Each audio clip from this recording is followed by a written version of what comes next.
Kum Lena Black Gemara's Mitzvah Shabbos Parshas Boy. We are Daf Chav Zayin Amid Aleph, and just quickly to give an overview, we were learning about selling different products and the money. What do you do with the money? We're talking about selling holy things. We started off talking about selling a shul. First, talk about the whole public street, selling a shul. And what do you do with the money? And you always have to buy something which is holier than the object that you sold. We also said that when you sell a shul, two things happen. The shul itself loses its sanctity. The shul itself is no longer holy. But the shul, the holiness of the shul was transferred to the money. And then the money, you have to buy something with it that is holier than a shul.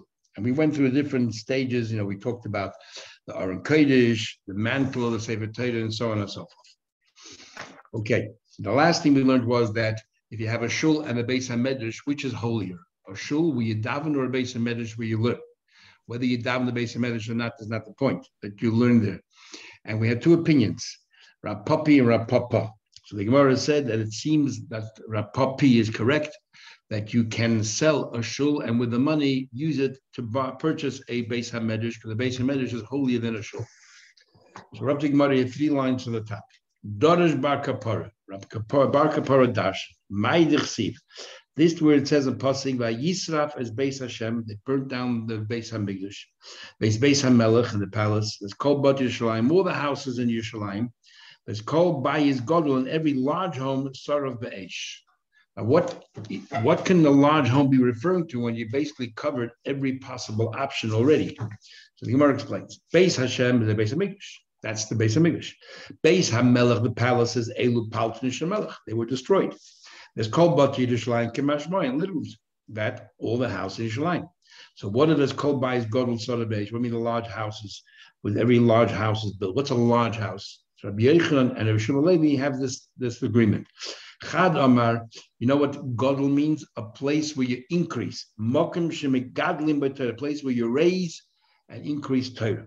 Chad Amar, that word Godel means Mokim shemegadlim b'Torah, a place where you raise and increase davening. Man the Amar Torah, the one who says referring to Torah, the Chsiv, because we find a pasuk where we have that description. We're all familiar with this pasuk. Hashem chafetz, Hashem wanted leman tzikveh for his righteousness.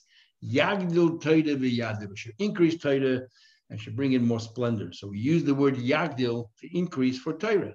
So over here also it means all the Bati Midrashas were destroyed in Yerushalayim. Umandam at Tefillah, one says referring to davening. See what it says. It says that Achav turned around to Gehazi and he said to Gehazi, "You are the shamish for Elisha. Tell me who he is." He said to him, "Sapran Ali, please tell me, as kol ha'gedolos asher as Elisha, all the wonderful things that Elisha did, and all the wonderful miracles that Elisha did, that he resurrected that kid and so on. Elisha the avad barach David. Everything that he accomplished was through davening." So the word God refers to davening. This time the Gemara concludes. At this point, we don't know who's saying what. So the Gemara concludes. Rabbi Shimon Levi with the Amar. Rabbi Shimon Levi, one that says, Mokum shemegadlim b'Torah. He's the one that said that a Beis HaMedrash is the ultimate. How do we know that? The Amar of Shimon Levi. Beis HaKnesses mutar la'asoiseh Beis HaMedrash. A Beis HaKnesses can be changed into a Beis HaMedrash. Ma'amino that a Beis HaMedrash. From here we see Beis HaMedrash is greater than a Beis HaKnesses. So Rabbi Shimon Levi and Rabbi Yochanan are not actually having the same argument as Rav Papa and Rav Papi. Rabbi Shimon Levi is talking about converting a shul into a Beis HaMedrash. And he says you can do that because the Beis HaMedrash is superior to a shul. Rav Papa and Rav Papi arguing, can you sell a shul and with the money purchase a Beis HaMedrash? So although the reasoning is very similar, but it's not the same argument. So even though we say a Beis HaMedrash is holy than the Beis HaKnesses, but in certain respects we are more relaxed in the Beis HaMedrash than a shul. You're not allowed to eat. We'll see later tomorrow. You're not allowed to eat or drink in a shul, but in the Beis HaMedrash, if you sit and you occupy your time learning there all the time, you can. You can have a nap, a cat nap in the Beis HaMedrash. You cannot have in a shul. So Beis HaMedrash, even though it's holier than a shul, but it's like our home, and therefore we treat it a little bit differently. Says the Gemara further. So interesting question. So in our Mishnah, we basically said the money that you use from something that you sold, you have to buy something which is a higher level. What about something, and not something less? What about something equal? Instead of going up or down, sideways. Can you sell one object to buy something very similar? Our question is, can you sell an old Sefer Torah in order to buy a new one? So you're buying exactly the same thing. The question is, do we say, look, you're selling a Sefer Torah to buy something similar? You're not buying anything better, so it's forbidden. There's nothing better than the Torah. It's not like you have an option. Toshma coming here. Our Machre Torah, it says if you sold a Torah in our Mishnah, don't purchase don't purchase Nevi'im or Ksuvim.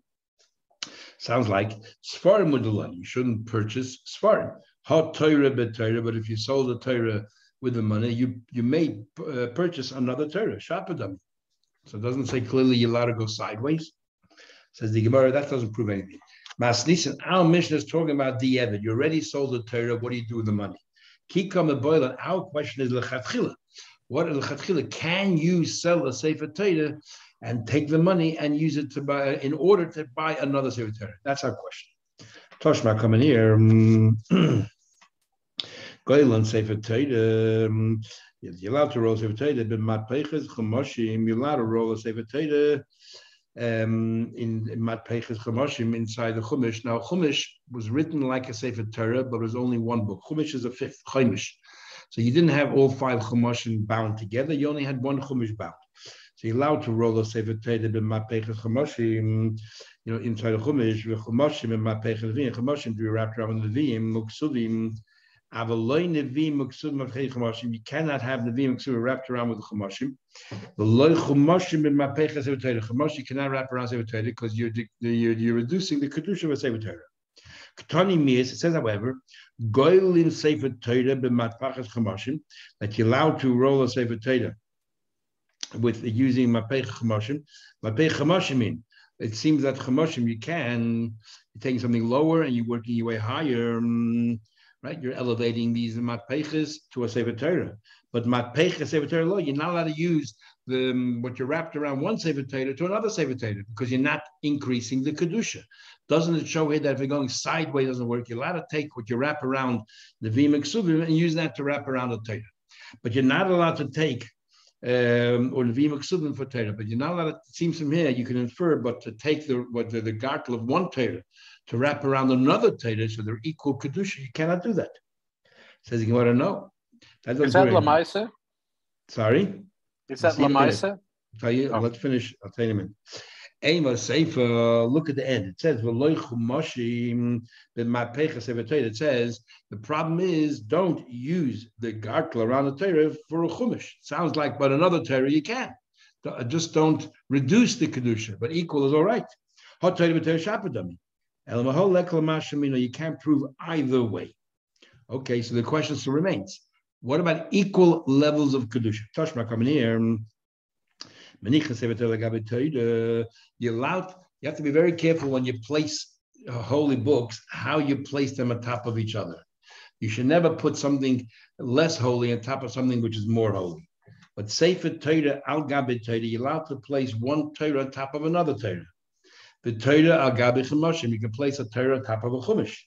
And Chumash, you can place al gabe Nevi'im Ksuvim. You can place a Chumash on Nevi'im Ksuvim. Avaloi Nevi'im Ksuvim al gabe Chumoshim. You cannot place Nevi'im Ksuvim on top of a Chumash because a Chumash is holier. V'loi Chumoshim al gabe Torah. So what do we see clearly from here? It says clearly you're allowed to place one Sefer Torah on top of another. It means if they're equal kedusha, it's all right. Says the Gemara, what are you comparing placing a Sefer on a Sefer to the money? What are you going to purchase with? Hanocha ka'amrit, you're talking about placing shiny hanocha le'efshet. There's no choice.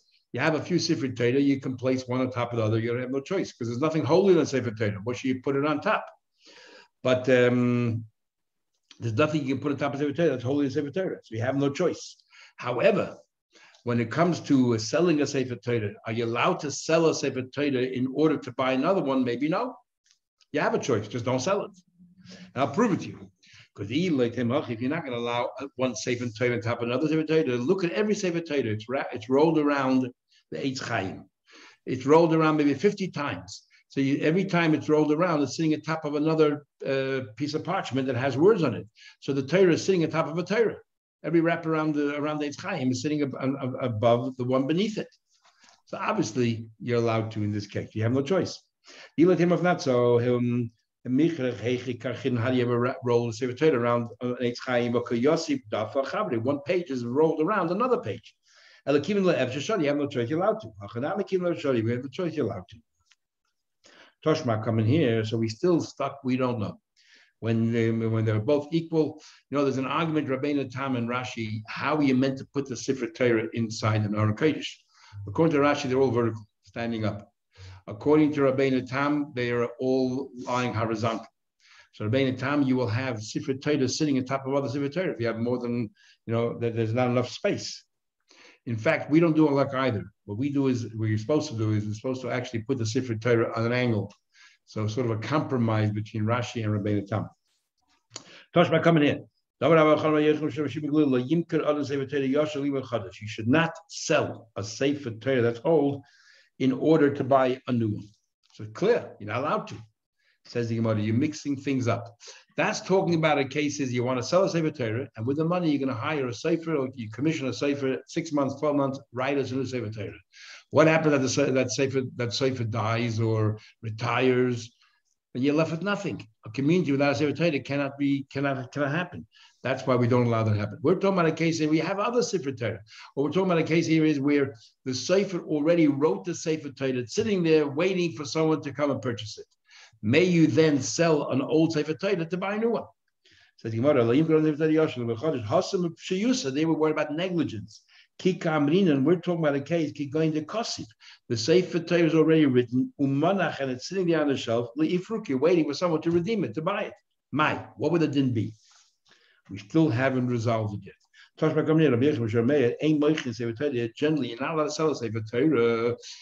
For what purpose? Ella, the only purpose is you're allowed to sell Sefer Torah to use the money. You want to study in yeshiva, you want to study in a kollel, you want to study Torah, and you cannot provide for yourself, and you happen to own a Sefer Torah, so you want to sell it to sustain yourself. Then you're allowed to, because you're doing a big mitzvah learning. Or lisi ish, you want to get married and you need money for the wedding or to give a dowry, so then you permit to sell Sefer Torah for these two mitzvahs. Shmamina, what do we see from here? That Torah, but Torah shapadam. You're selling a Sefer Torah to learn. I mean, Sefer Torah and learning is the same thing. It's synonymous. So we see that that you're allowed to. Says Gemara, no. Dilma shiny limud. Maybe learning Torah is a step up from having a Sefer Torah. Why is that? Shahalimud maybe they maisa. You have a Sefer Torah is one thing, but when you're learning, not only you're learning, but also you're going to be doing more mitzvahs.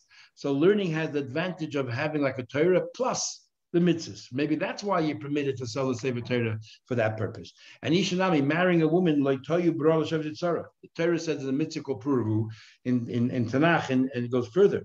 And it says that the entire world was not created only to procreate. So this is not such a cardinal mitzvah that therefore we're allowed to sell a Sefer Torah for that purpose.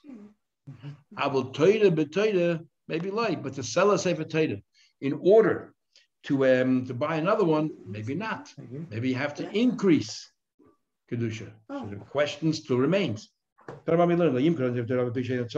person, as a side, you should never sell a Sefer Torah. Even if you have a good cause, it cannot bring blessings to you. Yes, again, if you have nothing to eat, so you push it on the bread line. His daughter, unfortunately, people used to sell their daughters as a slave to make money to sustain themselves. You should know if you sell your daughter or you sell Sefer Torah, even for the best possible reasons, no good will ever come out from that money. So therefore, don't do that. So at the end of the day, the Gemara does not resolve the question. Can you sell something and then buy something similar? So there's a big machlekes rishonim if you have to necessarily buy something with more kedusha or not. And so those are showing based on the Gemara here. The Gemara says that only that you're allowed, that questionable whether you're allowed to buy something similar, and because it's only the Rabbanan will be lenient that you can. Others say no. The only reason why here it's a question is because of the Torah, you have no option. You cannot buy anything holier. So the question is, can you buy something similar? But everything else that you sell, and if you can, if there's an option to buy something holier, then you should always buy something holier. So in Shulchan Aruch brings both opinions. It just said that some say you're not allowed to, and some say you are allowed to. And the same will apply to the gartel of one Torah for another Torah. Are you allowed to? Would be the same argument because they're equals. Can you move things around from one to another? But there you, yeah. Okay, let's continue. We also learned that if you have leftover money, and if we have leftover money, that the leftover money also has to be used to buy something holier than where it came from. Now we're going to learn the Gemara. There's two scenarios. How do you have leftover money? One is you sold a holy item. Let's say you sold something for $100, a svarim, and you were able to buy something better for $90. So now you have $10 left over. But when you sold the sefer for $100, the entire money, the kedusha from the sefer moved on to the money as well. So the entire money is holy. And now you didn't need entire money. So we say that the leftover money is still holy. You have to buy something superior. Then you have another example is where you go out to raise funds. You have an appeal, you raise $100. The money does not have any kedusha yet because you haven't bought anything holy. And it turned out to be all you needed was $90. So those $10, perhaps you can do whatever you want with it as long as it's for the benefit of the community. So Gemara says, Amar Rav, Lo Yishana, when do we say that the money is sort of limited, that you have to buy something holier? Elo shemachru v'haisira, you sold it and you have them left over. Abel gaboi v'haisira, but if you sold a holy object, you have money left over, so the entire money is holy. But if you raise money, v'haisira, something left over, mutter, that money you can use for anything as long as it benefits the community. So when Chazayna and Aleph about 10 lines from Bab, Abai asks a question. It says in the Brisa, when is all of this said that you're stuck in the money, you have to buy something superior? You didn't speak out any conditions when you went ahead and sold it. But if you spoke out clearly that the leftover money you want to use for other things, then afilu leduchsusya, even for something known as duchsusya, which we'll soon see what that is, mutter is permitted. Now, let's analyze the scenario here. We're talking about scenario number one. Shemachru, you sold, let's say, books. Svarim. And there's leftover money. So what if you said, I want to use the money for my own good, for whatever, something else? You can't. The money itself is holy. You sold Svarim, and this is the money from the Svarim, the sale. They're holy. Must be talking about scenario number two. Should Gavu, you raise money, by Sira, and you have leftover. It was never really sacred in the first place. And yet it seems, the only reason why you're allowed to is because you made an open condition. If you wouldn't have made the condition, you wouldn't be allowed to. So anyone know? We're talking about, so it's a question on Rava. Rava said, no, we're talking about the case you sold Svarim, let's say, and you have leftover money. And so what do you mean? What's the Tanai got to do with it? The money is holy. You can only use it for something holy as well, holier. This is how you read it. We learned before that you have 7 members of the community, the board. We learned before that at the board, and we're talking about 7 because as the Achrayim say, the quorum is a minimum of 7. If it's a general board, in order to have these powers, they have to be 7. If it's a specific job that a person was nominated for, then even 1. But otherwise, you need a quorum of 7 together with the community, even though you don't have to ask their vote. But if you do something and you publicize it and nobody complains, nobody objects, it's as if it's a tacit agreement. And if they do it together, they can have the right to take that money, even though you sold Sfarim. So the money is holy. They have the right to say the leftover money, we're going to use for whatever we want. I will history shift over here. But I feel the permitted. Now, what in the world is duchsus? Rabbi said to the rabbi, who was learning before Rav Sheshes, have you ever heard from the great rabbi Rav Sheshes? My duchsus, what in the world is duchsus? He said, yes. Rav Sheshes said, Parsha de Mosa, it's the horse that used to have a gopher. And his job was whenever they needed a courier or something urgent, he was always available. So the susi from the word sus, horse, or horseman. Therefore, I learned a lesson from this. Any student, you're learning something, you heard something, but you don't understand the translation. You should ask, but who should you ask? Before somebody who studied before other rabbis, it's not possible he wouldn't have heard something, meaning Gavra Rabbah from a great man. So in other words, learn, don't be embarrassed, and ask questions for knowledge of people, and they will be able to answer.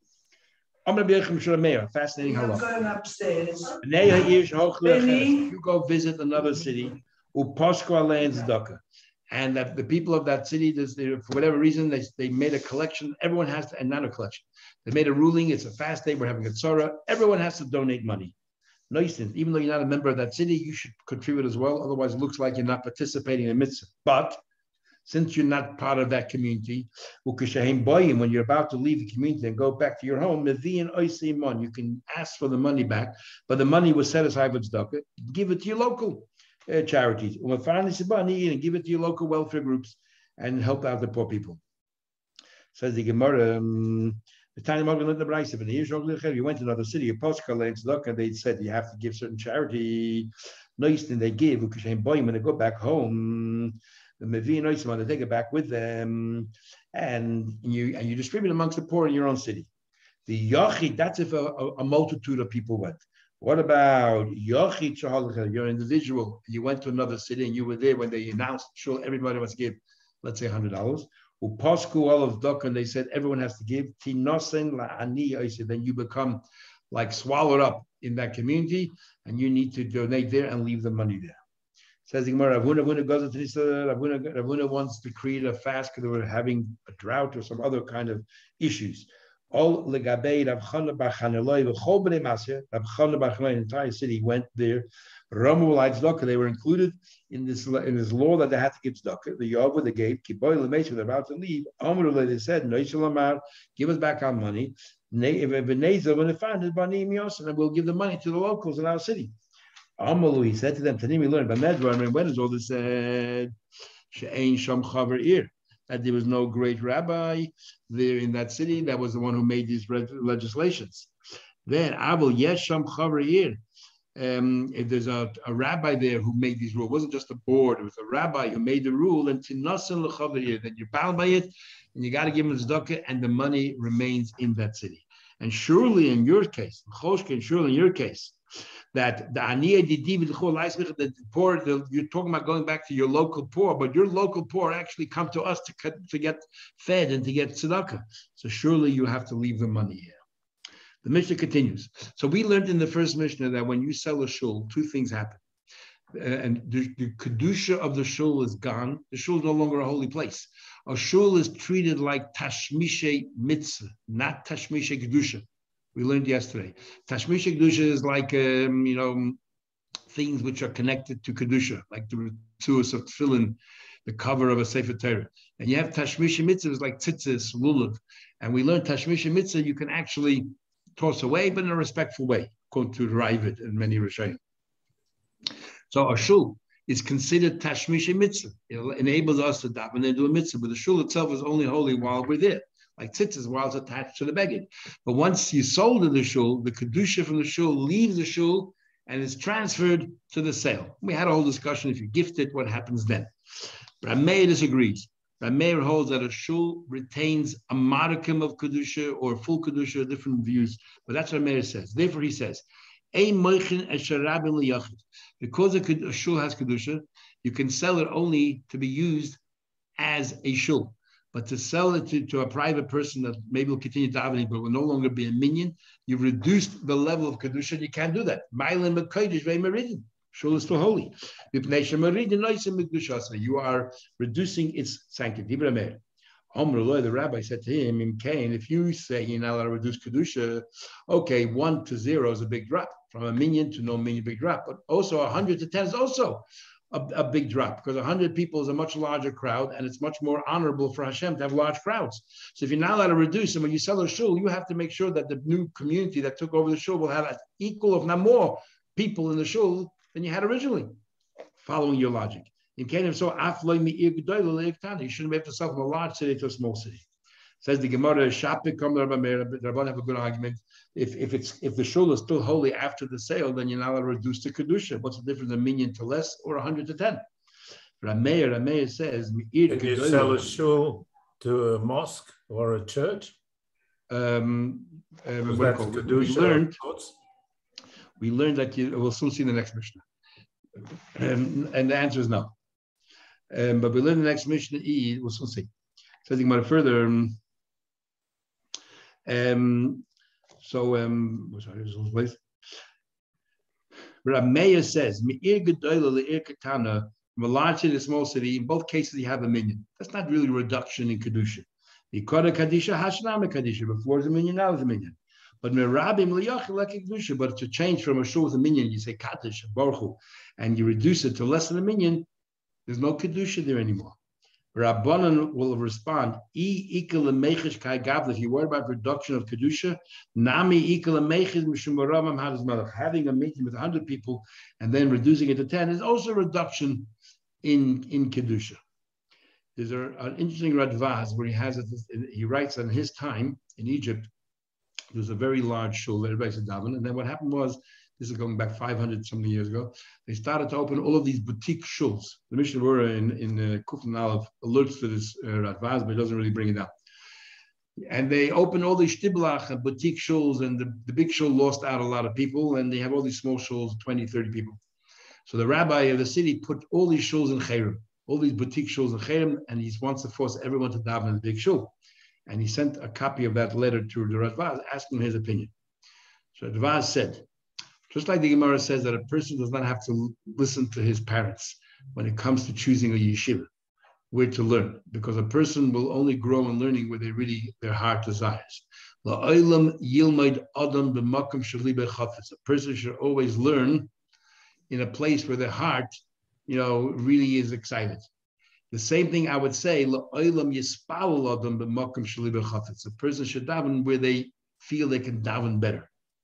It doesn't say where you feel more comfortable, it's where you feel you can daven better. So people feel they can daven better in a smaller environment, more intimate environment, then definitely they should be able to. Otherwise, you go to the big shul. So you see, so this is a different vision. But the first rabbi thought Baravam Hadras Melech should force everyone to go to the big shul, and Radvan says no. You have other variables that are just equally important, not more important. Anyway, so the next mission. So it's about what you can sell a shul for. Now remember, a large shul from a krochim, a metropolis, we learned already you cannot sell that kind of a shul because it belongs to the whole world, unless the shul is defunct. Talking now a shul of kfarim. He says here, Ein moichin beis knesses ela al t'nai.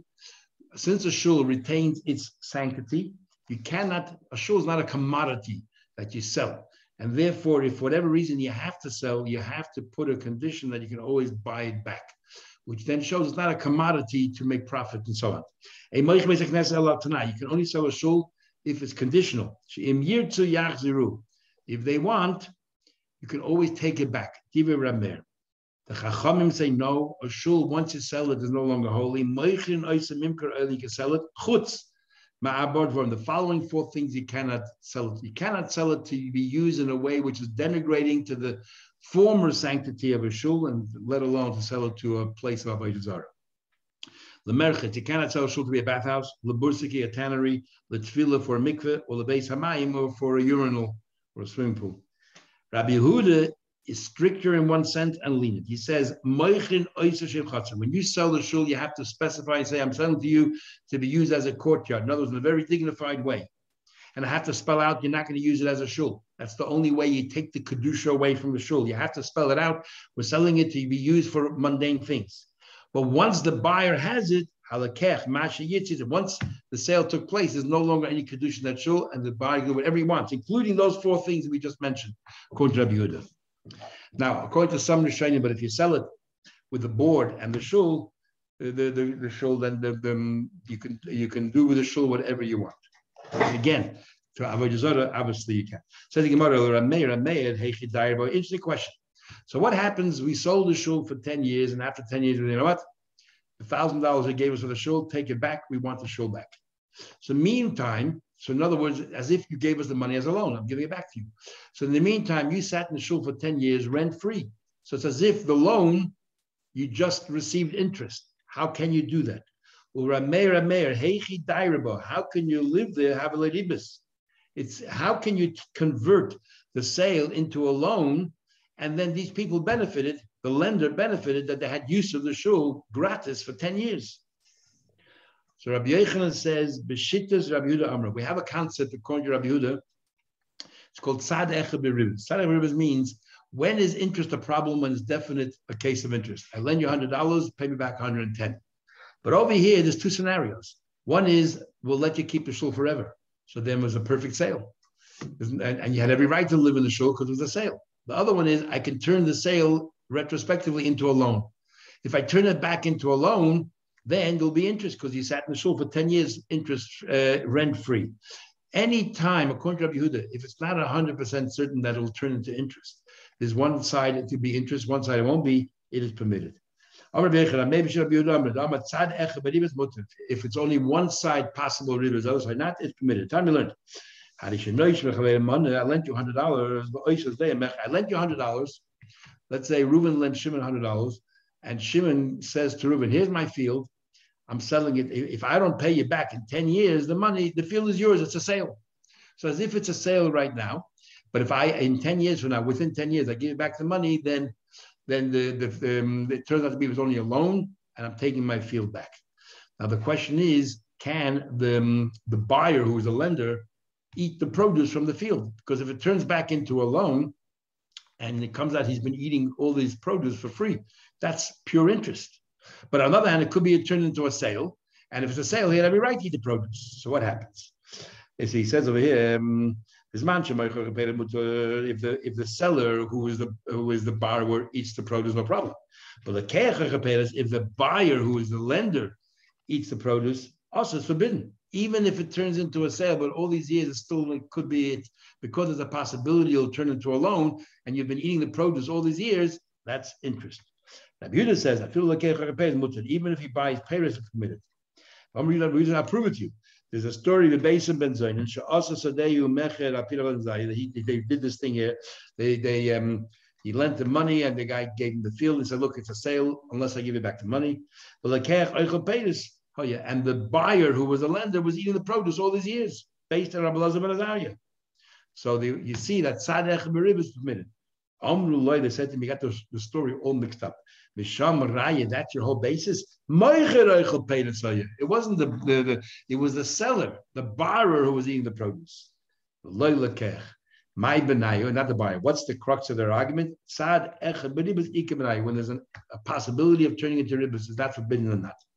One says it's permitted, one says it's forbidden. Rava says, no, I believe that everyone agrees that if there is a possibility of interest, it's should be forbidden. You know what the argument here is? The argument of here is when I say, look, I'm going to eat the produce, but if you're going to take the field back, comes out as a loan, I'm then going to pay you all these years the produce. Or the case of the shul, if I have to give you the shul back, comes out that the money I gave you is a loan, I will then pay you the rent for the last 10 years that we spent in the shul. And the question is that all right or not? Well, if it looks like interest, and I say it looks like interest, I'll reimburse you the whole. There won't be any ribos because I'll pay you the rent. So I didn't benefit at all from the loan. And Mar Savar also, the other one says it's forbidden. And the Mefarshim tried to understand why should it be forbidden? If the lender doesn't benefit at all because he'll pay out the rent of the 10 years, why should it be forbidden? I guess the only reason is because it looks like, because it came in a way of a loan and for a time you were there for free. So it looks like you were getting interest, even though there isn't, maybe it's a problem. Anyway, the Chachamim say, the shul is no longer holy and you can sell it forever. Says the Gemara, Barameir says a shul still retains its sanctity, even though you sold it for money and the money became holy, but the shul also remains holy. So the Gemara is going to say, Amar Ibn Shmuel, even if you argue that a shul is holy because it's permanent, people daven there all the time, it's a permanent place for davening. But if you're standing out in the street or in the field and you daven there, that site does not become holy. So you're allowed to urinate on that very same site where you davened. What you come and tell you? Tadina, we learned, Rabbi says, you can sell the shul and tell them the shul should be used for mundane activities. And then the buyer could do with it whatever he wants. He could turn it into a urinal. So even though they daven there, that you daven, that you can, according to you can even turn it into a urinal. What's a big deal? But I feel Rabbana, even Rabbana, you cannot use it for a urinal. Like Amri Ella Beis HaKnesset, the Kiviyah Kedushas, they were talking about a shul, which you daven for so many years, so it has Kedusha a little bit, something. Or disrespectful to turn it into a bathroom. Of a Dalit Amaz, the like Kiviyah Kedushas, like Tony, but you're out in the field and you daven Shmonesa and tell me that it became holy, I can't urinate there, why not? Tony Tanek Amir Nachman. So in other words, we agree with you, but there's nothing news in what you're telling us. It's obvious. It's not a holy site. Tani Tani Kamer Nachman, as the students started for Nachman, Hamispalo, if you daven Marchik Dalet Ames, you should distance yourself for Ames Umash. If you daven somewhere, you should then urinate somewhere 4 Ames away. Number one. Number two, Hamashtin, and if you urinated, Marchik Dalet Ames, now you want to daven, distance yourself 4 Ames and daven. So Gemara's going to ask, Amalei. This dinner, you tell me if you daven, you have to distance yourself 4 amas and then daven. I understand. Tanina, we learned already elsewhere. How far should you distance yourself from urine if it's noticeable, or from feces? 4 amas.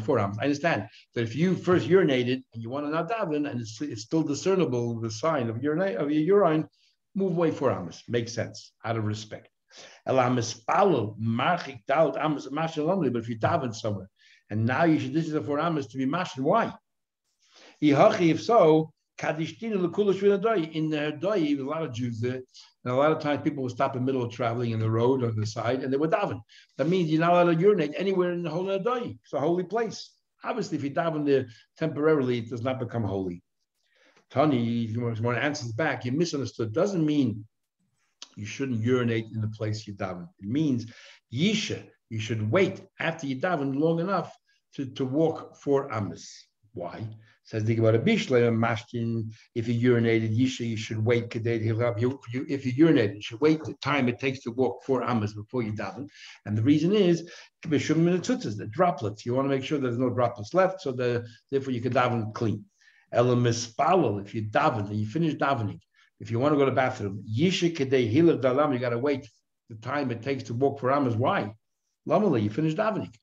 Amar Ravashi, Shekol Dalad Amas Tfilosei Sadur. If you finish davening, it doesn't automatically stop. Your lips still move with a Chushe Merachshon Sivavsa. Your lips still move. You might be saying a few words, thinking about davening.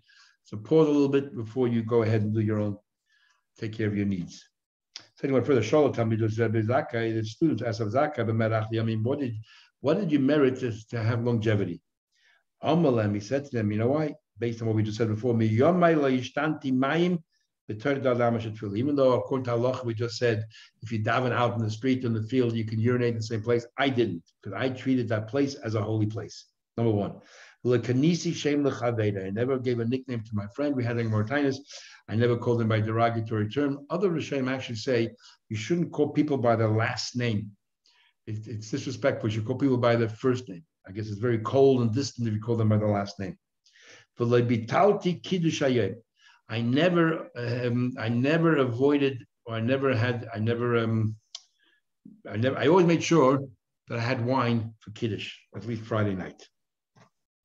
And he tells a story. His mother, my mother once, I had my mother, Pamachas once, she sold her hat on her head. In order to buy wine, so I can make Kiddush Friday night. Tana, we learn, when she died, even though she was initially very poor, she became a bit more affluent. She had 300 barrels of wine sitting there. When he died a number of years later, because he was so particular to make sure he had wine for Kiddush Friday night, he didn't do it on Challah. He left it for his children. He left for his children inheritance 3,000 barrels of wine. We're talking about Friday night. Rav Huna, he wore a gartel when he davened, and he once used a gartel made out of blades of grass. The koika made it. I was standing before Rav. What's this? What happened to your normal gartel? Once I didn't have Kiddush, didn't have wine, or mashkanta, I had money, and I gave a security in my gartel, but I saw you make Kiddush, and I made Kiddush. Rav gave him a blessing. Should be the will, the teitum b'shirai, should be covered with silk, which is very expensive. Ki ichlo Rabba, but Huna's son Rabba got married. Inish Gutzava, Inish Gutzava was very short. And he went to sleep on his bed, but obviously nobody noticed him. Asim Bonse Vikalsa, his daughters and a daughter-in-law came. Sholchan Vishadim and Ayu, they took off their silk outer garments and placed it on the bed, not realizing that their father or father-in-law was lying there. Ad the Itimish completely covered with silk. Shama Rav heard the Ikpid. Rav heard that his blessing was fulfilled because he was covered with silk, and he was upset. Amar, if my blessings were, my time below me, why didn't you say to me, when I bench you, you should have said, and the same to you. Now, there's interesting, the simple pshat in Mari is that Rav's blessing was actually fulfilled because now he can afford to pay for his daughter to have silk and so on. So it shows that his blessing was fulfilled, and Rav was upset. You should give me the bracha back. However, the Bach learns the bracha was not fulfilled, but Rav said he should be covered with silk. So what happened was that they covered him with the silk, so he didn't become rich from this. But the words of Rav was carried through. He said you'll be covered, and he was covered. So Rav was upset. Maybe you didn't merit to actually have money, but you should have given me a bracha, and I would have merited to have money. That's what the Bach learned. Difficult to understand because we learned not so long ago that Rav Huna actually was a very rich man. And but Pasha became rich from this story. But according to the Bach, how did he become a rich man if he didn't become rich from this story? Rabbi Yaakov Emden says that this rule, Kol ha'mavarech mizbarach, if you bless anybody else, it's reciprocated and you bless yourself. You don't need the other person to say it. It's automatic. If you are generous with your brachas, then the Eibishter will give you back the same brachas tenfold. So it doesn't have to, and therefore Rav Huna didn't bother saying Megilah Daf because he knew that the Eibishter would give him back. Shaulu Talmidim Rav Elazar Shemor. Talmidim asked Rav Elazar Shemor, what would you say? That lived a long life. I never used a shul and made like end of brachas and made it a shortcut. But yeah, I know you use a shul as a shortcut because that would be disrespectful. But it does say in Shulchan Aruch, if you went into a shul to daven, when you finish davening, it's better to go out through a different door. Like Pasati Arashi Am Kodesh. People used to sit on the floor, and if I came late to the shir, I would stand and walk, and then I'm standing on everybody's heads. I would come early. As a coin, I never duchened without a bracha. What's the big deal with that? Halach is you have to make a bracha. So this says a fascinating thing. You're right. Every kohen who makes a bracha will live a long life, and this is where we learn it from. But another pshat possibly is that what he said was, once I did my birchas kainim, I go home. I fulfilled my mitzvah. But I went around from shul to shul to make sure that everybody had a kain to bless them. Because I did it more than once a day, that's why I had longevity, because I went out of my way to give brachas to other yidden. Okay, we'll stop over here.